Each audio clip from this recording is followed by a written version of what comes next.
Sharpening V-tools can be tricky, but on the Record Power WG250 it's fairly easy. Let's run through the various aspects of a V-tool and what we need to focus on to get it razor sharp.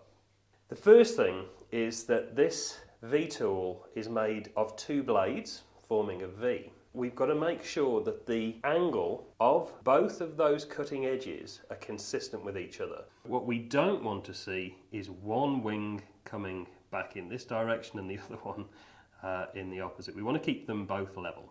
So the first thing to focus on is the blade angle in relation to the shank. When I'm talking about the shank of a chisel, it's the bit of steel between the handle and the cutting edge. To do this, we simply offer the tool square onto the wheel. Now, there's different schools of thought here, because some carvers like to angle the blade angle slightly back so that the V is more prominent. Others like to keep it at 90 degrees. I'm going to go for a slight angle. So let's get the blade angle correct first in relation to the shank. Now you'll notice that I'm facing this side of the machine. The stone is travelling away from the cutting edge, so the supporting arm is in the horizontal position. I also want to grade the stone. I want to go quite carefully with this. It's quite a delicate operation. So this is set at a coarse grade. I want to condition the stone and turn it into a finer cut. To do that, I'm going to turn the machine on. And using the stone grader on the fine side, I'm going to condition the stone, and this will take it down to about a 350 grit cut. It'll be slightly finer. I'm just holding it flat on the stone.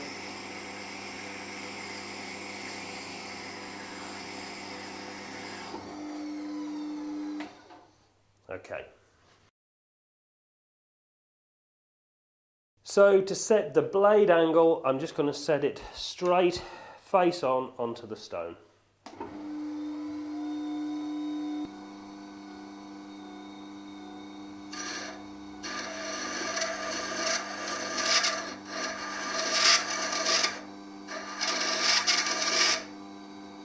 So there, can you see we've got that line of light? It gives me an edge to work to. The wings of the tool are set slightly back from the point, so the point is the prominent part. The next job is to establish the cutting edge angle, and the cutting edge angle is the angle of the tool the angle of the bevel that we want to achieve. The average angle of a carving tool blade is anywhere between 20 to 30 degrees, and the angle actually relates to the density of the timber that you're carving. As a general rule, if you're carving softwoods such as lime or pine, then you could go for a keener angle, 20 degrees. If, however, you're carving oak and you're using a mallet, well, the cutting edge angle will then need to be greater. It's going to make the edge more durable. So as a general rule, the harder the timber, the greater the angle that's required. So the next thing to look at is the cutting edge angle. And to do that, we'll insert the tool into the short tool jig, and you can keep it fixed in position with this tightening knob right there. The shoulder of the jig will now rest against the supporting arm on the machine, and I've set the jig and the supporting arm in the correct position from this gauge. This is the angle setting gauge. It's set to 22 degrees. I'm going to put the heel of the gauge onto the stone, and this flat foot here is going to sit parallel to the inside of the V-tool. Can you see that? So now I know that that's going to give me an angle of 22 degrees, so we can start the grind. So with the shoulder of the jig firmly against the supporting arm of the machine, I'm going to lower the tool, keeping it flat onto the grinding wheel. Notice the direction that the wheel is travelling. It's travelling away from the tool. and I can slide it across the stone, which will help to give me an even amount of wear on the stone.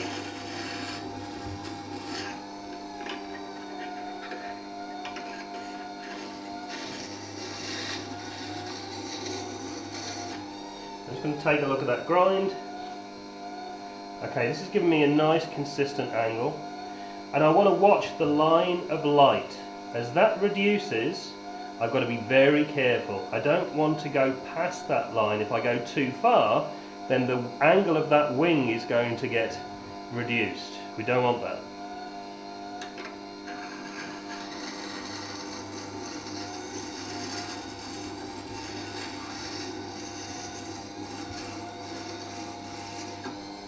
Okay, so can you see we've got a nice consistent grind here, and can you see how my line of light is reducing in comparison to this one here?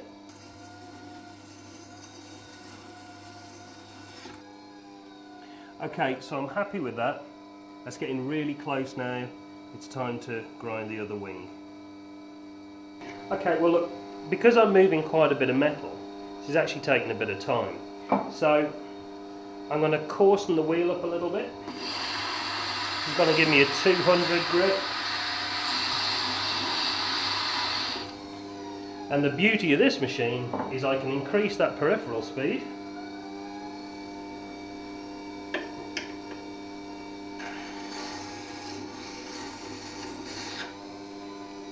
Already, I know we're taking more metal off. That's a real unique feature of this machine. It's brilliant. Oh, all right, now we're moving.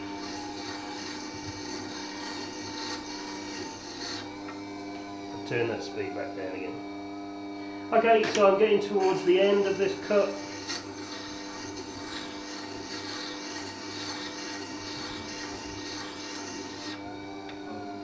Reaching my line of light.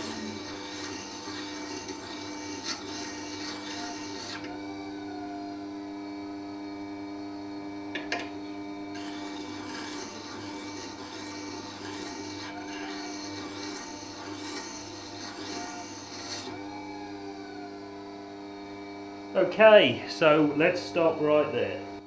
Alright, so that's as far as I want to go on those two cutting edges. The line of light has now disappeared, but what I'm left with is this point here, this sharp V area. Can you see I've still got a small triangular piece of steel at the base of that V.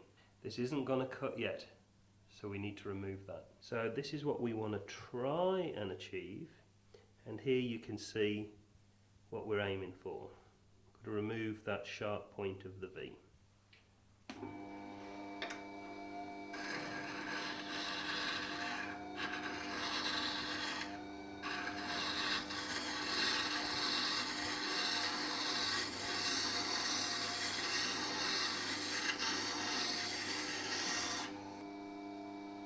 Okay, let's have a look. Oh yeah, that's it. That's what we want. Can you see that? Okay, so now we're at the stage where it's time for honing. To do this, we need to reposition the supporting arm to the honing wheel.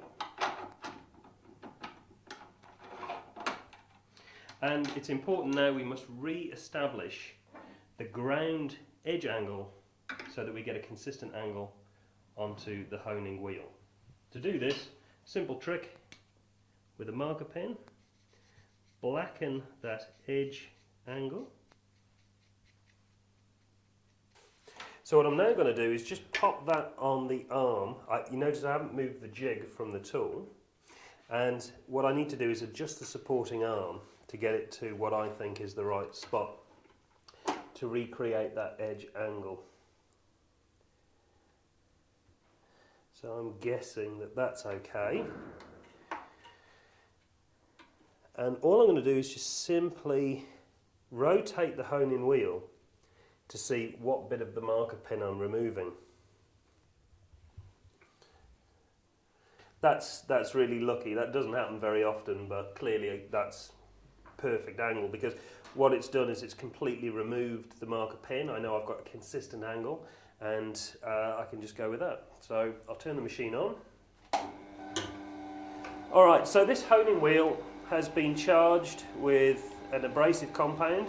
It's just an abrasive paste, comes free with the machine. And I just simply polish each edge.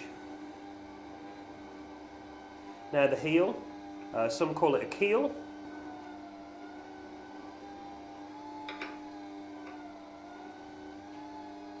Okay, now what I would have formed in here is a burr, so that needs to be removed. You'll notice that I've fitted a shaped honing wheel. Again, it's made of leather. I've conditioned it with oil, and then on top of that I've put the honing compound. The oil simply prevents the honing compound from going in too deep. I'll use this to remove the burr from the inside edge.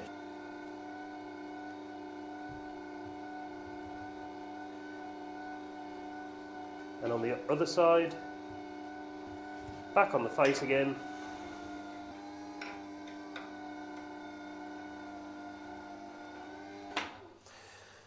Okay, so the real test to see how sharp we've got the tool is by carving with it in a piece of timber. So let's give it a go.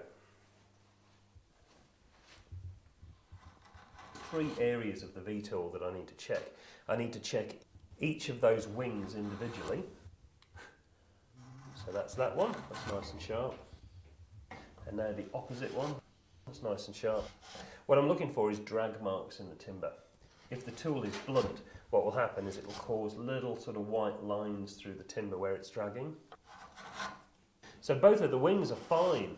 And now it's the base of the V, where those 2 wings meet. Nice and sharp.